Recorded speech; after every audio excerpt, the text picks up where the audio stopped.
Anthony Wilson loved his Saturday morning routine. Wake up without an alarm, brew that special Ethiopian coffee his colleague had brought back from vacation, and spend a few hours catching up on work before the weekend properly began. As a cybersecurity specialist with the FBI's Cybercrimes Task Force, his workload never truly disappeared. But these quiet morning hours were when his mind worked best. The autumn sunlight streamed through the blinds of his home office, casting warm stripes across his keyboard. 3 years in Oakwood Heights, and he still appreciated the quiet of this neighborhood. Sure, the Homeowners Association was notorious for its strict rules. No basketball hoops visible from the street. Garbage cans had to disappear within 6 hours of collection, and heaven help you if your grass grew past 3 inches. But Anthony understood the trade-off. The community was safe, well-maintained, and close enough to the city for his commute to be manageable. He sipped his coffee and skimmed through a report on recent phishing attempts targeting government employees. His phone buzzed with a text from his mother asking about Sunday dinner, and he made a mental note to respond after finishing this section. The distant sound of a lawnmower hummed through the neighborhood, someone getting their yard work done early, before the forecasted afternoon rain. The doorbell's chime broke his concentration. Anthony glanced at the time on his computer. 9:43 a.m. He wasn't expecting anyone. Through his office window, he could see a dark sedan parked at the curb that he didn't recognize. Not one of the neighbors. Probably someone selling something or dropping off a package. The doorbell rang again, more insistently this time. "Coming," he called out, saving his work and standing up. He quickly checked his appearance in the hallway mirror. Gray sweatpants and an old university t-shirt. Hardly his professional best, but decent enough for a Saturday morning at home. When he opened the front door, he found himself facing a man in what appeared to be some kind of uniform. The stranger stood tall with a rigid posture, wearing a dark blue outfit with patches on the shoulders that Anthony couldn't quite make out. There was a badge clipped to his belt and a clipboard in his hand. "Mr. Wilson?" The man's voice was clipped and official sounding. "Yes, that's me," Anthony replied, studying the visitor. Something felt immediately off about the situation. The man's uniform didn't match any local law enforcement Anthony was familiar with, and he knew them all. Officer Daniels, Oakwood Heights HOA Enforcement Division. The man flashed a badge quickly before returning it to his belt. "I'm here regarding your outstanding homeowner association dues." Anthony's brow furrowed. "HOA Enforcement Division? I wasn't aware the association had its own officers." "New initiative," Daniels replied curtly. "The board voted on it last quarter to address the rising delinquency rates in the community." Anthony leaned against his doorframe, trying to appear casual while his mind raced. In his 3 years living here, he'd never missed a payment. The HOA was annoying with their rules about paint colors and holiday decorations, but he'd always stayed in compliance. "There must be some mistake," Anthony said. "I'm fully paid up. I have automatic withdrawals set up." The man's expression hardened.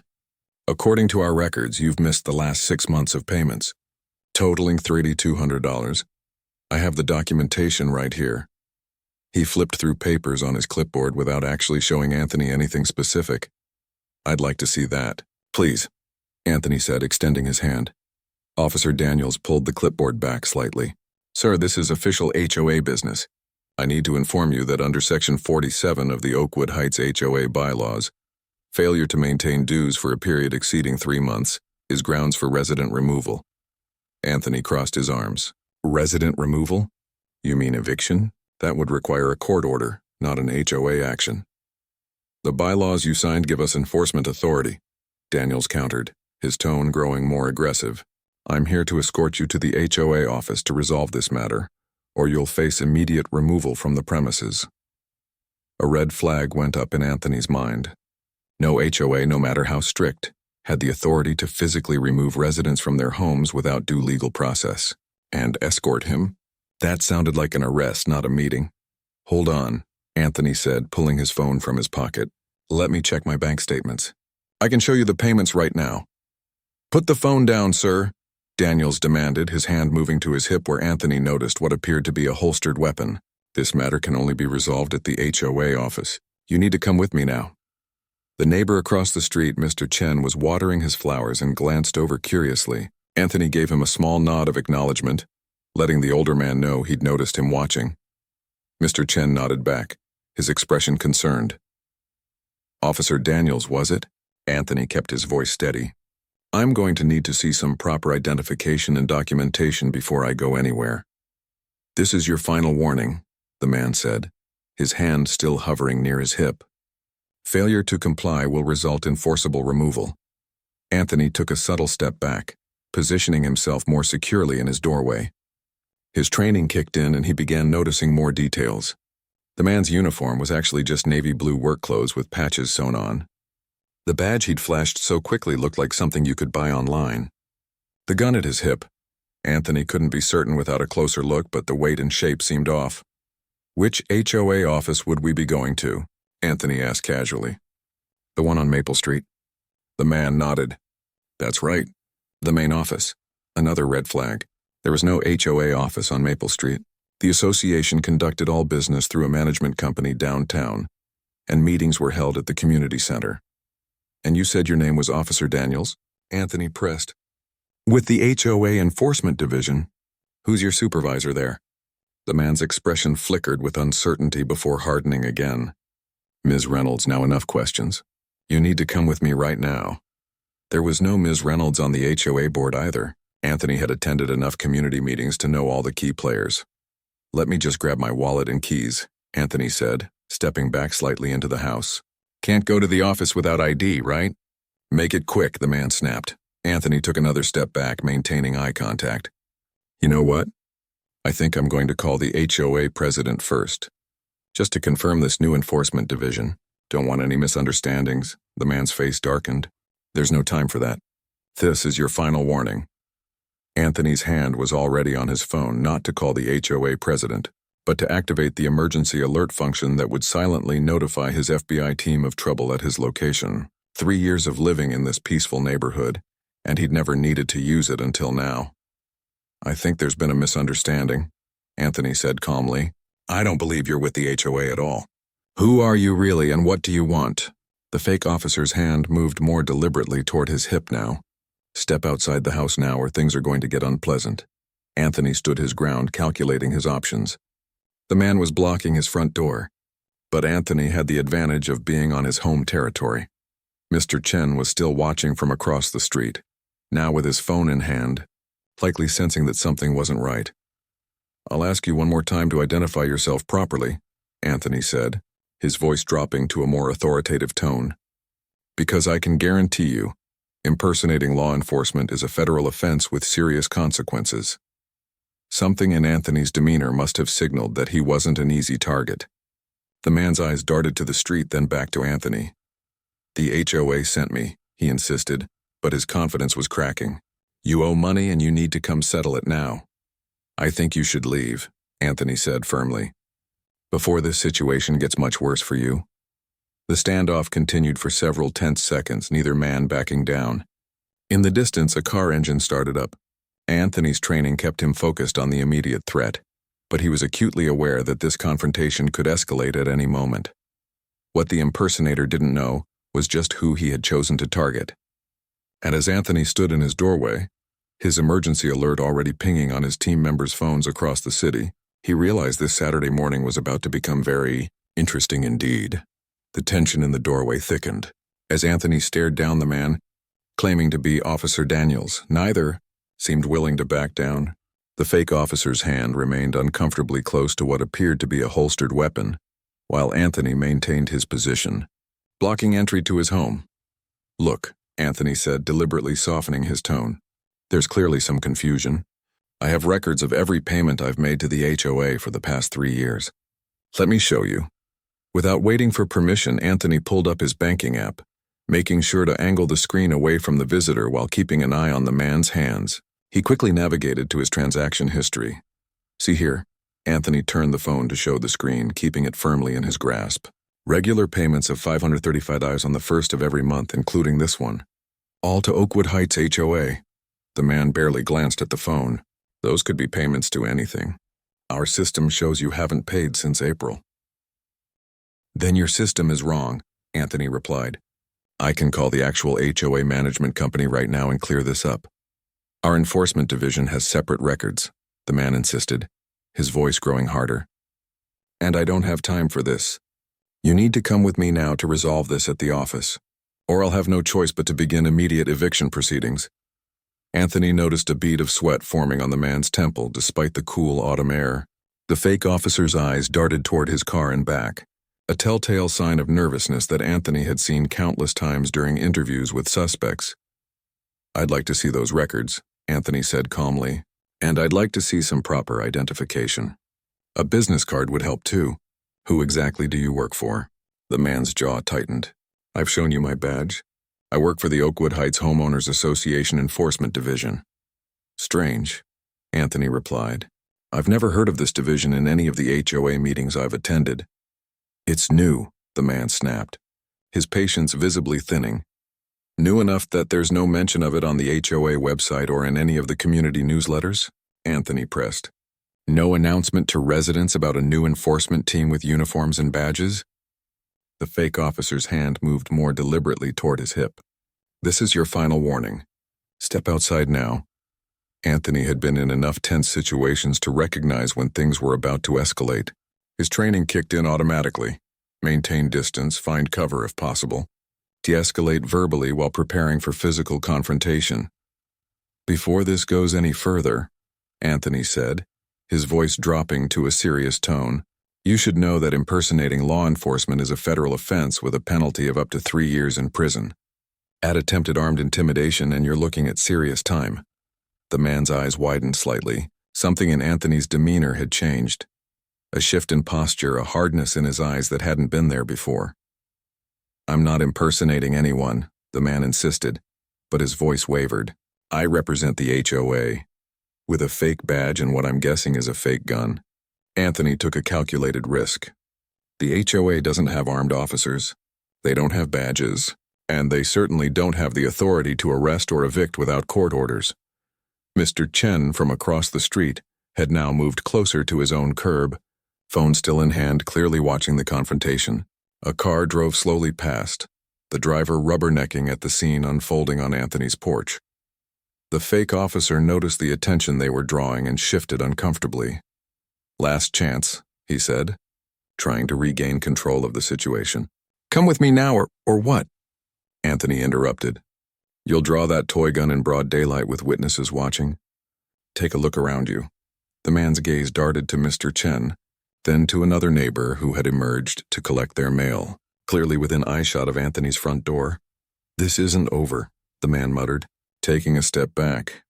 "Actually," Anthony said, "I think it is, because you should also know that I've already alerted authorities to a suspicious person at my address impersonating law enforcement." The color drained from the fake officer's face. "You're bluffing," he said, but uncertainty laced his voice. "Am I?" Anthony raised an eyebrow. "Why don't you stick around and find out?" "I'm sure they'd love to hear all about this HOA enforcement division of yours." The man took another step back, his composure crumbling. "This was just a misunderstanding." "A misunderstanding?" Anthony echoed. "You came to my door with a fake badge and what appears to be a weapon, demanding I leave my home over fabricated HOA violations. That's not a misunderstanding. That's a crime." In the distance, the wail of sirens became audible. Anthony couldn't be sure if it was related to his emergency alert or just coincidence, but the timing couldn't have been better. The fake officer's head snapped toward the sound, panic flashing across his face. "Who are you?" he demanded, suddenly looking at Anthony with new eyes. "Someone who picked the wrong house to try this scam on," Anthony replied evenly. "I suggest you start thinking about how you're going to explain yourself to the real police." The man backed away further, nearly stumbling down the porch steps. "Look, this was all a mistake. I was given bad information. I'll just go and we can forget this happened." "That's not how this works," Anthony said, following him onto the porch but maintaining a safe distance. "You don't get to threaten someone in their home and just walk away." The sirens were getting louder now, clearly heading in their direction. The fake officer turned and sprinted toward his car. Anthony quickly snapped several photos with his phone, the man's face, the vehicle, and the license plate as the sedan peeled away from the curb. 2 police cruisers rounded the corner, just as the dark sedan disappeared in the opposite direction.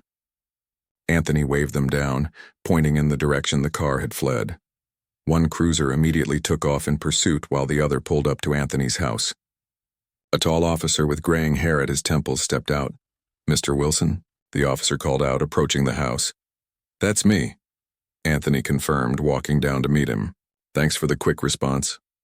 "Officer Reynolds, Oakwood PD," the man said, showing his badge, and a real one this time. "We got an alert about a possible law enforcement impersonator?" "That's right," Anthony nodded. "Guy claimed to be from something called the HOA Enforcement Division. Said I hadn't been paying my dues and needed to come with him immediately." Officer Reynolds frowned. "We've had reports of similar scams in neighboring communities." "Did he show ID?" A fake badge flashed it too quickly to see clearly. Dark blue uniform with patches that didn't match any local department. "Claimed to have a gun, though I couldn't verify if it was real." "Smart of you not to approach him," Officer Reynolds said, pulling out a notepad. "Can you describe him in detail?" Anthony provided a thorough description of both the man and his vehicle, including the license plate number from the photos he'd taken. "You got his plate?" Officer Reynolds looked impressed. "That'll help. Most victims are too rattled to think about evidence collection." "I've had some training," Anthony said simply. "Training?" The officer looked at him with increased interest. "Military?" Anthony reached into his pocket and pulled out his FBI credentials. "Special Agent Anthony Wilson, Cybercrimes Task Force." Officer Reynolds' eyebrows shot up. "Well, this guy certainly picked the wrong house." "That's what I told him," Anthony said with a slight smile. "Though I didn't identify myself to him. Figured it was better to let him talk and reveal his play." "Smart move," Reynolds nodded. "We've been tracking a group pulling similar scams across 3 counties. They typically target minorities in upscale neighborhoods, banking on the victim feeling intimidated or out of place enough not to question their authority." Anthony's jaw tightened. "Figured as much. He seemed pretty confident I wouldn't know my rights or the proper HOA procedures." "Did he mention any specific amount you supposedly owed?" $3,200. Said it was 6 months of missed payments. Officer Reynolds jotted this down. "That tracks with their usual pattern. They demand immediate payment, typically through untraceable methods like gift cards or wire transfers." "He didn't get that far with me," Anthony said, "but I'm guessing that was the end game." The radio on Reynolds' shoulder crackled to life. "Unit 2 to Reynolds. Suspect vehicle located abandoned behind the shopping center on Elmwood. K9 unit requested for track." Reynolds acknowledged the update, then turned back to Anthony. "Looks like we might have a chance to catch this guy. We'll need you to come down to the station to give a formal statement when you can." "Of course," Anthony agreed. "I can come now if needed." "That would be helpful," Reynolds said. "And bring those photos if you can. Our department has been trying to build a case against this group for weeks." As they talked, Mr. Chen approached cautiously from across the street. "Everything okay, Anthony?" he called out. "I saw that man bothering you. Didn't look right." "All good now, Mr. Chen," Anthony reassured him. "Thanks for keeping an eye out." "That's exactly what neighbors should do." The older man nodded with satisfaction. "I had my phone ready to call police. Good thing they came quickly." "Your attention probably helped scare him off," Anthony said gratefully. "Would you mind telling Officer Reynolds if you noticed anything about the man or his car?" As Mr. Chen gave his observations to the officer, Anthony went inside to grab his wallet and keys. His quiet Saturday morning had certainly taken an unexpected turn. His phone buzzed with messages from his FBI team members checking on his status after receiving the alert. He quickly texted back, "Situation contained. Attempted scam. Working with local PD now." As he headed back outside to join Officer Reynolds, Anthony reflected on how fortunate it was that the scammer had chosen his door to knock on. But it also raised a troubling question. How many others in the neighborhood had been targeted? And how many had fallen for the scam, not having the training to spot the red flags that were so obvious to him? One thing was certain, this was far from over. And Anthony was now personally invested in making sure these scammers were stopped before they could target anyone else. The Oakwood Police Department was busier than Anthony expected for a Saturday. Officer Reynolds led him through the station, past a waiting area where a mother tried to entertain 2 restless children and a disheveled man argued with the front desk officer about a parking ticket. "Sorry about the chaos," Reynolds said as they entered a small interview room. "Weekend shifts are always unpredictable." Anthony nodded understandingly. "No problem. I've spent enough time in stations to know the routine." Reynolds gestured toward a chair. Make yourself comfortable. Detective Taylor will be with you shortly to take your statement. She's been heading up the investigation into these HOA scams. After Reynolds left, Anthony took a moment to check his phone. 3 missed calls from his FBI team supervisor, Lewis Park. He quickly sent a text. At Oakwood PD giving statement on HOA scammer. Will call when finished. The response came almost immediately. Need full briefing ASAP. Possible connection to Warren case. Anthony's eyebrows rose. The Warren case was a sprawling investigation into a sophisticated fraud ring that had been targeting homeowners across 5 states. His team had been gathering intelligence on the operation for months, but they'd had trouble identifying the key players. The door opened and a woman in plain clothes entered, carrying a tablet and a coffee mug that read, "It's probably not admissible." She had short gray hair and the focused eyes of someone who'd seen it all and remembered most of it. "Mr. Wilson?" "I'm Detective Diane Taylor." She extended her hand, which Anthony shook firmly. "Thanks for coming in so quickly." "Happy to help," Anthony replied. "And it's actually Special Agent Wilson, FBI Cybercrimes Task Force." He showed her his credentials. Detective Taylor's expression shifted from professional courtesy to intense interest. "Well, that's an unexpected development. What brings an FBI cyber agent to our little HOA scam investigation?" "Pure coincidence," Anthony explained. "I live in Oakwood Heights. The scammer knocked on my door this morning, claiming I hadn't paid my HOA fees and needed to come with him immediately." Taylor set her coffee down and tapped something on her tablet. "Talk about bad luck, for him, I mean. What are the odds he'd target a federal agent?" "About 1 in 412 based on the neighborhood demographics," Anthony replied with a slight smile. "But the coincidence might be helpful for both our departments. The scam these guys are running has similarities to a case my team has been working on." Taylor leaned forward. "The Warren case?" Now it was Anthony's turn to look surprised. "You know about Warren?" "We received a bulletin last month," Taylor explained. "Interstate fraud ring using property records to target homeowners, particularly in upscale neighborhoods with diverse populations. We suspected our HOA scammers might be connected, but haven't been able to establish a solid link." Anthony nodded. "That matches our intelligence. The operation is sophisticated. They use public records to identify targets, create convincing fake credentials, and employ intimidation tactics to extract immediate payment." "Tell me exactly what happened this morning," Taylor prompted, activating the recording function on her tablet. Anthony walked her through the entire encounter. From the moment the doorbell rang to the arrival of the police, he described the fake officer's appearance, behavior, and the specific language he used when making his demands. He seemed prepared with responses to basic questions, Anthony noted, had a ready answer about a new enforcement division and a fictional supervisor, but he couldn't handle deeper questioning or provide documentation. "Classic con artist playbook," Taylor agreed. "They have a script that works on most people, but they fall apart when pushed off it." Anthony pulled out his phone. "I managed to get several photos before he fled." He forwarded the images to the email address Taylor provided. She examined them on her tablet. "Good quality. And you got the license plate, that's already helping. The car was reported stolen 3 days ago from a long-term parking lot at the airport. Professional," Anthony commented. "They're careful about not using vehicles that can be traced back to them." Taylor scrolled through a file on her tablet. "We've had 7 reported incidents in the past month, all in higher-end neighborhoods, all targeting minority homeowners. The amounts demanded range from $2,800 to $5,200, supposedly for unpaid HOA fees or special assessments. Have any victims actually paid?" "4 that we know of," Taylor said grimly. "The scammers take the victims to ATMs or have them purchase gift cards. One victim lost over $4,000. Anthony's jaw tightened. They're counting on people feeling intimidated or out of place in their own neighborhoods. That's why they target minorities in upscale communities, playing on the implicit bias that they might not belong there." "Exactly," Taylor agreed. "And they've been careful to operate across different jurisdictions, making it harder for any one department to connect the dots."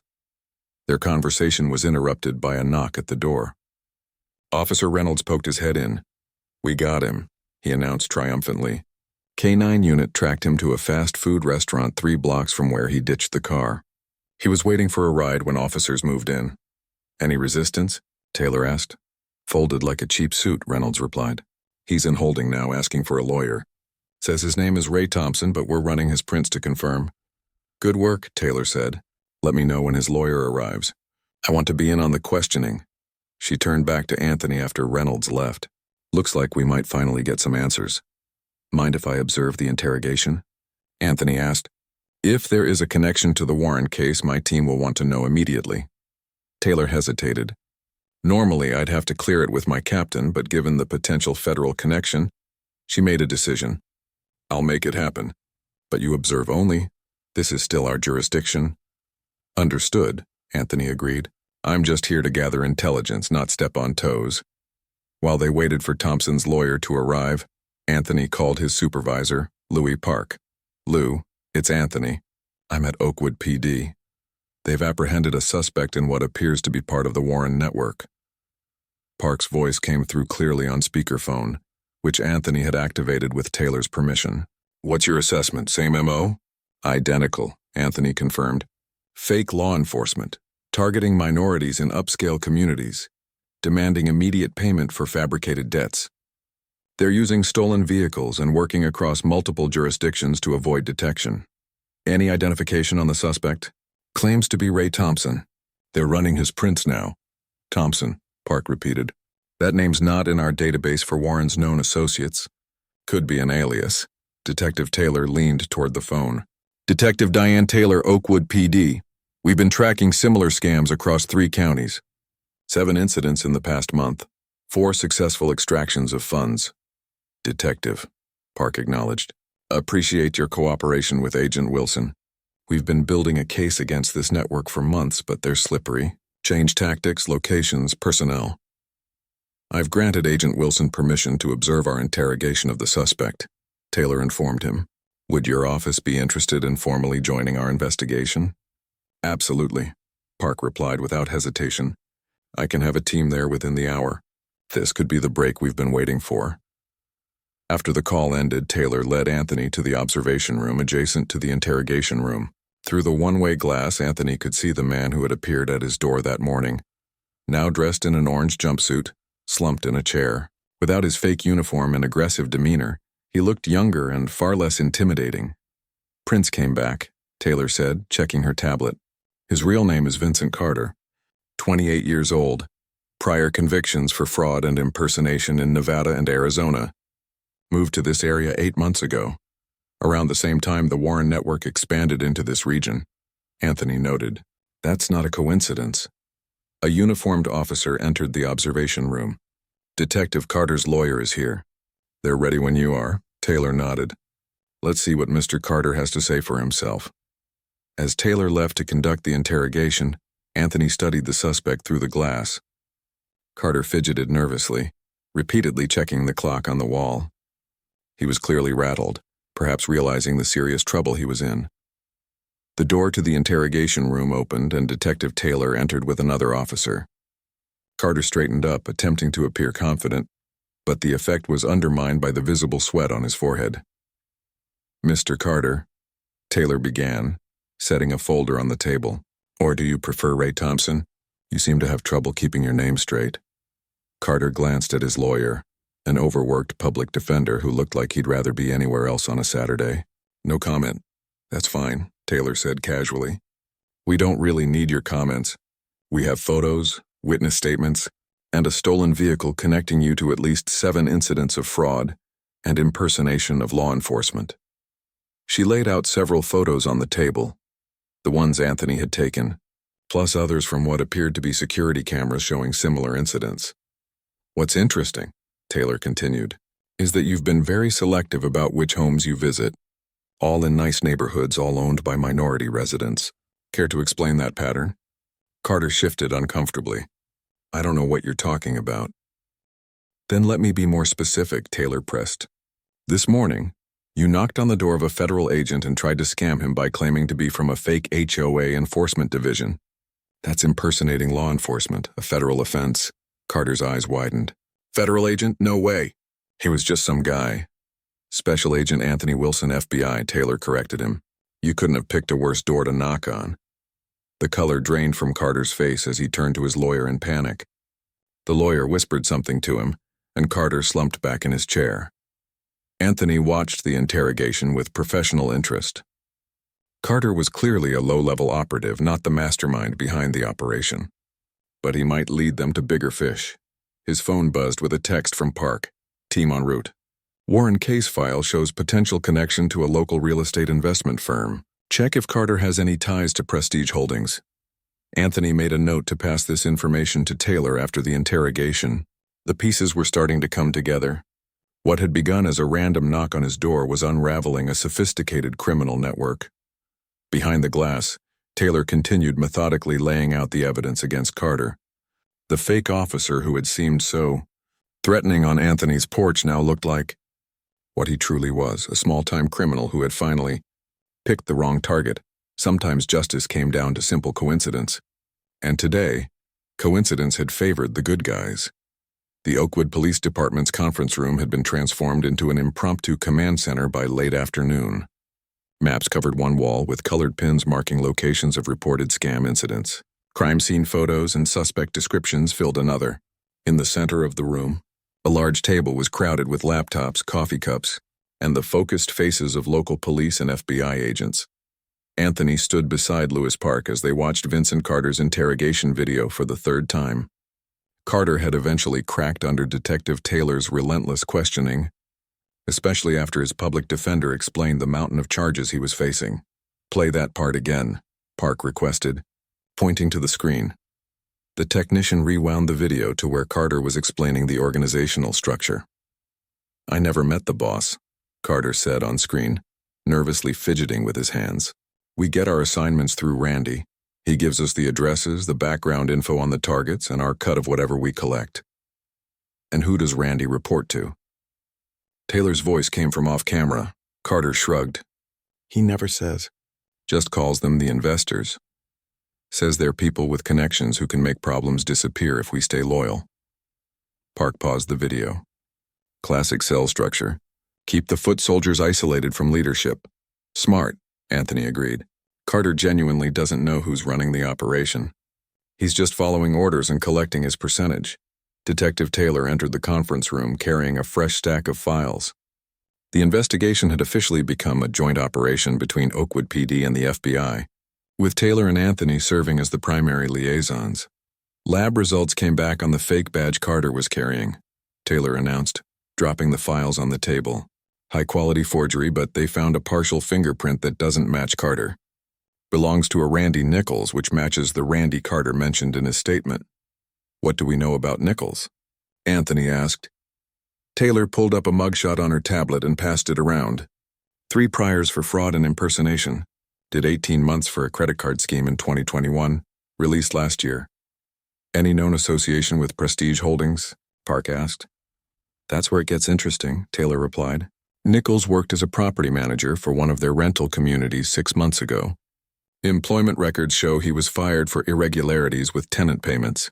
Anthony leaned forward. "So he had access to their systems, maybe their client lists. Could have taken that information with him when he left. And Prestige Holdings owns property in all 3 counties where we've seen these scams," Taylor added, highlighting several locations on the map.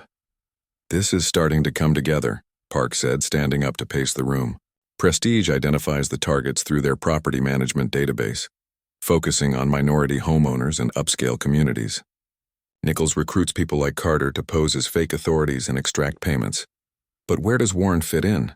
Anthony wondered aloud. Taylor glanced between them. "Warren?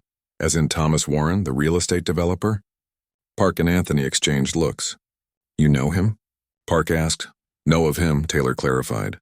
"His company, Warren Investments, is one of the biggest commercial property developers in the region. They've been buying up shopping centers and office buildings all over the county." Anthony quickly pulled up information on his laptop. "According to our case file, Thomas Warren is suspected of running a multi-state fraud operation. Everything from investment scams to identity theft.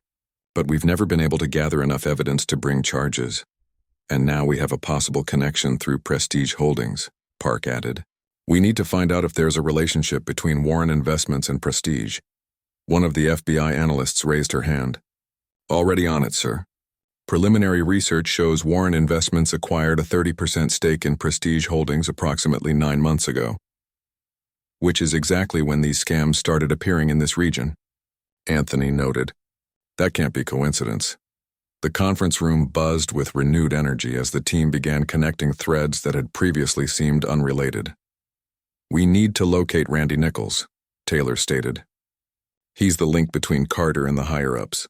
Last known address? Park asked. Taylor checked her notes. Apartment on Westfield Drive, but neighbors say they haven't seen him in weeks. Phone records? Anthony suggested. Prepaid phones only, Taylor replied. Carter said they get new ones every 2 weeks. But we did get a warrant for the cell tower data near today's incident. A tech officer brought up a digital map on the main screen. We've identified a phone that was in the vicinity of Agent Wilson's house this morning, then moved to the shopping center where the stolen car was abandoned, and finally to this area before going silent. He highlighted a neighborhood about 5 miles away. That's the Ridgewood Apartments, Taylor said, recognition in her voice. Upscale complex, lots of amenities, high security. Perfect place to hide in plain sight, Anthony commented. And maintain a respectable appearance. Park made a decision. We need surveillance on Ridgewood immediately. If Nichols is there, we don't want to spook him before we can identify any accomplices. I can coordinate with our undercover unit, Taylor offered. We have officers who could pose as maintenance workers or new residents. As the team mobilized to set up the surveillance operation, Anthony's phone buzzed with an alert. He checked it and frowned. There's been another incident, he announced. Different MO, but similar targeting pattern. Family in Lakeside Heights was approached by someone claiming to be from the county tax assessor's office, saying they owed back property taxes that had to be paid immediately. Lakeside Heights? Taylor pulled up a map. That's one of the most diverse upscale communities in the county. Heavy minority representation among homeowners. They're adapting, Park realized, changing tactics after Carter's arrest. Which means they know we caught him, Anthony added. They're monitoring police communications or have someone feeding them information. The implication hung heavy in the room. If the scammers were getting inside information, it complicated the investigation significantly. We need to tighten our circle, Park decided. From now on, only the people in this room know the full scope of the operation. Taylor nodded in agreement. I'll speak with my captain about restricting access to the case files. As the afternoon wore on, the Joint Task Force developed a comprehensive strategy. Surveillance teams were dispatched to the Ridgewood Apartments. Analysts combed through property records, looking for connections between Prestige Holdings and potential targets. Technical specialists monitored known phone numbers associated with the scammers. By early evening, they had their first breakthrough. Got him, announced one of the surveillance team members over the radio, subject matching Nichols' description entering Building C at Ridgewood. He's with another male carrying what looks like computer equipment. Photos came through to the command center, showing a man who strongly resembled Randy Nichols' mugshot, accompanied by a taller individual carrying a laptop bag. Can we identify the second subject? Park asked. The technician enhanced the image.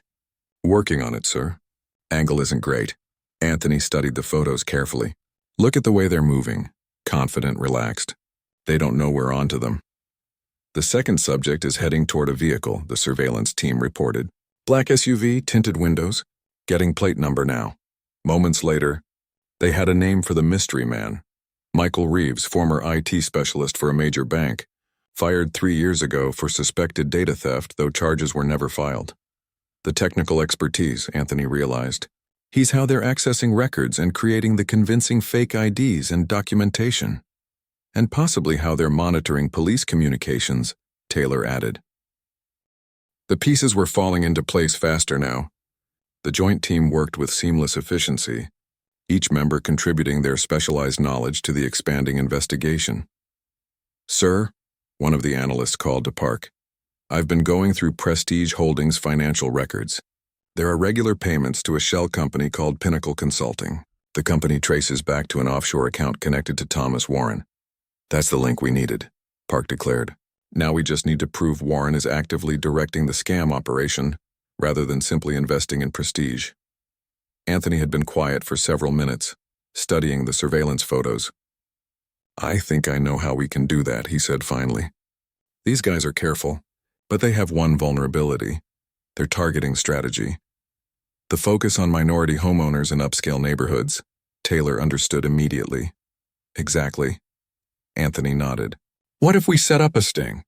Create a profile that would be irresistible to them. A minority homeowner who recently moved into one of the most exclusive communities in the area.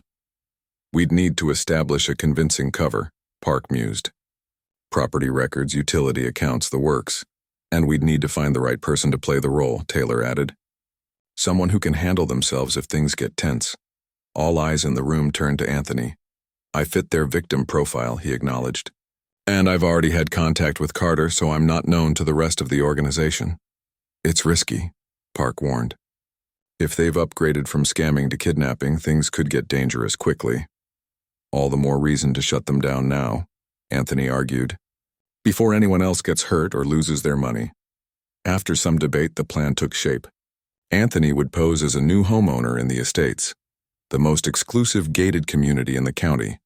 The FBI's technical team would create a digital footprint showing he had recently purchased one of the multi-million-dollar homes. Local police would provide backup and surveillance.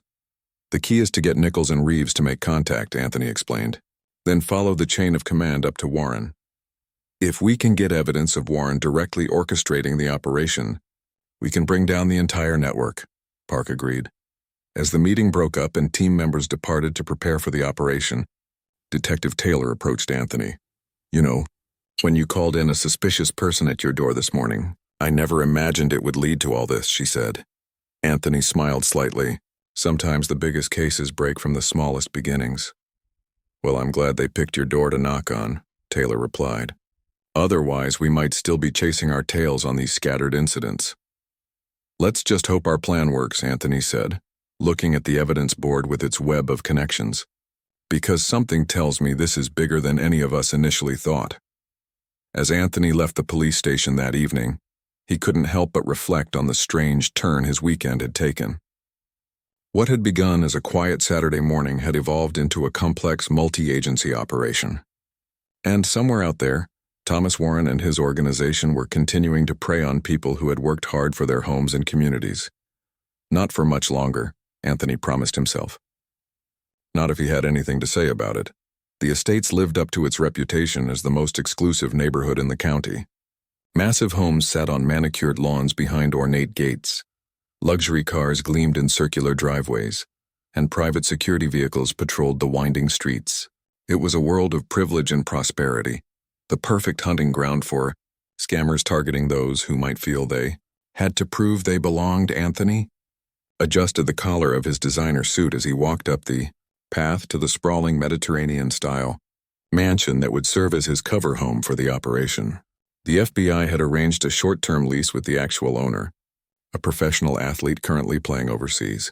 Testing, Anthony murmured, adjusting his tie where a tiny microphone was concealed.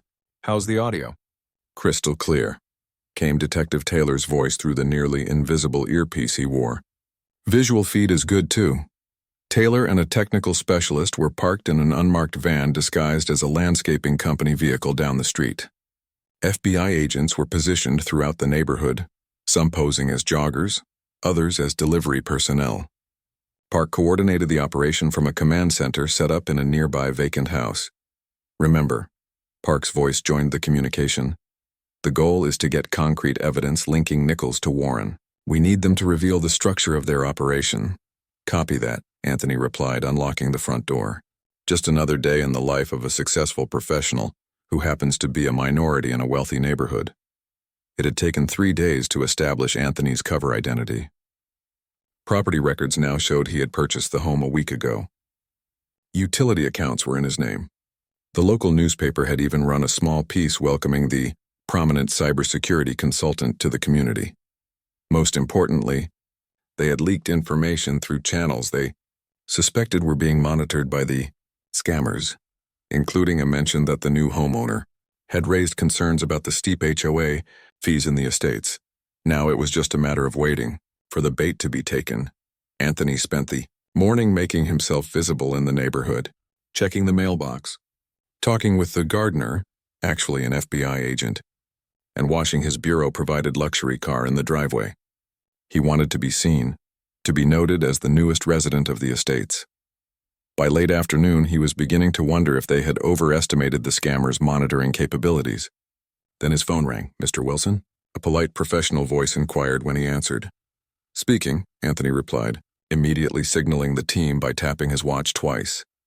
"This is Robert Jenkins from the Estates Community Association. I'm calling to welcome you to the neighborhood and to schedule a time to review some important homeowner information with you." Anthony feigned enthusiasm. "That would be great, Mr. Jenkins. I've been meaning to ask about the community guidelines." "Excellent. Would tomorrow morning be convenient? Say around 9 a.m.? "That works perfectly," Anthony agreed. "I'll be here." After the call ended, Park's voice came through the earpiece. "Good work." We ran the number. Burner phone, of course, but it pinged off a tower near the Ridgewood apartments. "Same location as Nichols and Reeves," Taylor added. "Looks like they took the bait." "Now we wait," Anthony said, settling in for what would likely be a long night of preparation. The team used the time to run background checks on everyone associated with Thomas Warren and his businesses. They discovered a pattern of minority employees filing discrimination complaints that were quickly settled with non-disclosure agreements.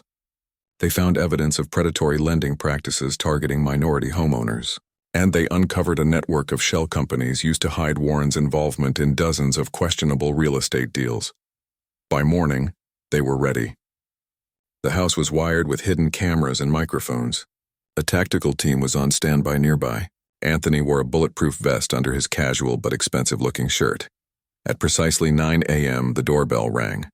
Anthony checked the security camera feed on his phone. Two men stood on the porch. One matched Randy Nichols's photos while the other was a new face. "Showtime," Anthony murmured, opening the door with a welcoming smile. "Good morning, Mr. Wilson," the man they recognized as Nichols asked. "Robert Jenkins from the Community Association. This is my colleague, David Parker. Please come in."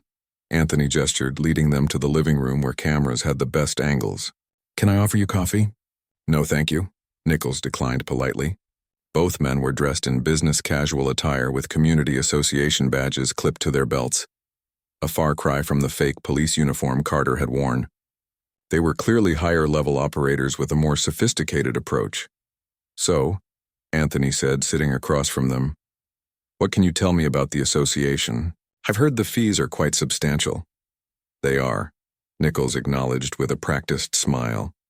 "But they ensure the premium quality of life that makes the estates so desirable. Actually, that's part of why we're here today." The other man, Parker, opened a leather portfolio and removed some official-looking documents. "We're conducting a review of all accounts, and it appears there was an error in your closing documents." "An error?" Anthony asked, feigning concern. "Yes," Parker explained smoothly. "The previous owner had fallen behind on several special assessments that should have been settled during your closing. Unfortunately, the title company missed them." Nichols leaned forward with a sympathetic expression. "It's quite common, actually. These title companies rush through the paperwork and miss details. But as the new owner, you're legally responsible for any outstanding balances." "I see," Anthony frowned. "What kind of amount are we talking about?" Parker slid a document across the coffee table. "The total comes to $18,450. It includes the missed assessments plus the mandatory new owner contribution to the Capital Reserve Fund." Anthony whistled. "That's a significant amount. And this wasn't disclosed during the purchase?" "That's why we're here personally," Nichols explained. "We understand it's unexpected. The association is willing to work with you on a payment plan, but we do need at least half immediately to avoid having to place a lien on your property." "I appreciate your understanding," Anthony said. "But I'd like to review these charges first. Who can I speak with about verifying them?" The two men exchanged a quick glance. "I'm afraid these assessments are clearly outlined in the association bylaws," Parker said, his tone hardening slightly. "All homeowners are subject to them without exception." Anthony noticed the subtle shift in approach, the implied threat that he, as a newcomer, might not understand how things worked in this exclusive community. "Let me be direct," Nichols said, dropping some of the friendly facade. "These fees need to be addressed immediately. Properties with outstanding balances can face accelerated collection procedures, including potential foreclosure." "Foreclosure?" Anthony echoed as if alarmed. "Over association fees?" "The estates maintains its standards through strict enforcement," Parker explained. I'm sure you noticed the quality of the neighborhood when you decided to purchase here. That doesn't happen without significant financial commitment from all residents. Anthony recognized the tactics, intimidation wrapped in professional language, the implication that he might not belong if he couldn't immediately produce a large sum of money. I understand, he said, appearing to relent. Let me get my checkbook. But who exactly should I make this out to? For immediate processing, cash or wire transfer is preferred, Nichols said quickly. We can provide the association's account details. I don't keep that much cash on hand, Anthony replied. And I'd need to call my bank for a wire transfer of that size. There's an alternative, Parker offered. We can process a credit card payment with just a 3% convenience fee. Anthony nodded. That might work. Let me get my wallet from upstairs. As he left the room, he whispered to his team. We've got them on attempted fraud, but I want the connection to Warren. Keep pushing, Park advised through the earpiece. Ask who ultimately receives the funds. Anthony returned with his wallet and sat down. Before I make this payment, I'd like to know more about how these funds are used. Who oversees the financial decisions for the association? The board of directors, Nichols answered smoothly. 5 homeowners elected by the community. And who else? Anthony pressed. Is there a management company involved? Parker shifted uncomfortably. Prestige Holdings provides management services. Interesting, Anthony said. And who owns Prestige Holdings? That's not relevant to your fee obligation, Nichols said sharply, his friendly demeanor slipping further. Anthony leaned back, his posture changing subtly. Actually, I think it's very relevant, especially considering that Prestige Holdings is partially owned by Warren Investments, which has a history of predatory practices targeting minority homeowners. Both men froze. Nichols' hand moved toward his jacket pocket. I wouldn't, Anthony advised calmly. This house is surrounded by federal agents, and you're both already on camera attempting to commit fraud. I don't know what you're talking about, Parker started, but Nichols cut him off with a raised hand. Who are you? Nichols demanded. Anthony pulled out his FBI credentials. Special Agent Anthony Wilson, FBI Cybercrimes Task Force.